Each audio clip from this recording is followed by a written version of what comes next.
दरम्यान मुंबई हायकोर्टाचा हा निर्णय शॉकिंग असल्याचं मुख्यमंत्री देवेंद्र फडणवीसांनी म्हटलेलं आहे।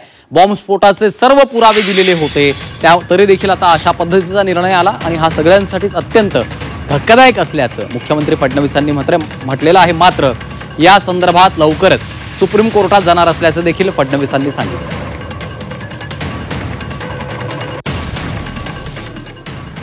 आपल्या सगळ्यांकरताच हा निर्णय अतिशय शॉकिंग अशा प्रकारचा निर्णय आहे। याचं कारण की खालच्या कोर्टाने त्या संदर्भात निर्णय दिला होता आणि 2006 साली हा बॉम्बस्फोट झाल्यानंतर त्यावेळेस ATSने आरोपी पकडले होते, पुरावे जमा केले होते, ते पुरावे कोर्टासमोर सादर केले होते।